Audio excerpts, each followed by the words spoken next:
Today's 1 minute science topic is about amniocentesis. What is amniocentesis? Amniocentesis एक test होता है जो प्रेग्नेंट लेडीज के लिए किया जाता है ये पता करने के लिए कि लेडी के अंदर क्रोमोसोम्स के एग्जैक्ट नंबर प्रेजेंट हैं या नहीं है। एग्जैक्ट नंबर जो होते हैं वो टोटल 46 होते हैं जिनके पेयर्स बना के वो 23 होते हैं। तो ये पता करना क्यों जरूरी है? ये पता करना इसलिए जरूरी है कि अगर आपके क्रोमोसोम्स प्रॉपर नंबर में प्रेजेंट होते हैं तो आपका बेबी बिल्कुल नॉर्मल एंड हेल्दी बॉर्न होता है। बट अगर क्रोमोसोम्स किसी भी तरह से डिसऑर्डर में आ जाते हैं, कोई एक दो क्रोमोसोम्स कम या ज्यादा हो जाते हैं तो बेबी एबनॉर्मल बॉर्न होगा।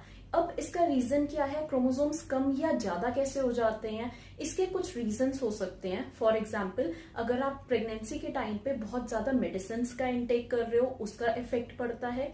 सेकेंडली, अगर आपकी कोई फैमिली हिस्ट्री है जहाँ पे जेनेटिकल एबनॉर्मेलिटीज रही हैं उसका effect. Today's 1 minute science topic is about amniocentesis.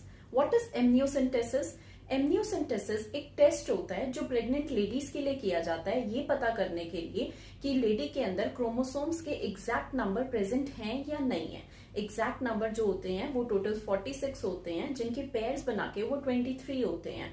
तो ये पता करना क्यों जरूरी है? ये पता करना इसलिए जरूरी है कि अगर आपके क्रोमोसोम्स प्रॉपर नंबर में प्रेजेंट होते हैं तो आपका बेबी बिल्कुल नॉर्मल एंड हेल्दी बॉर्न होता है। बट अगर क्रोमोसोम्स किसी भी तरह से डिसऑर्डर में आ जाते हैं, कोई एक दो क्रोमोसोम्स कम या ज्यादा हो जाते हैं तो बेबी एबनॉर्मल बॉर्न होगा।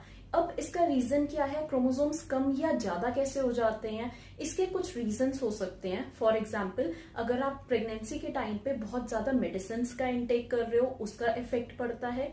सेकेंडली, अगर आपकी कोई फैमिली हिस्ट्री है जहाँ पे जेनेटिकल एबनॉर्मेलिटीज रही हैं उसका इफेक्ट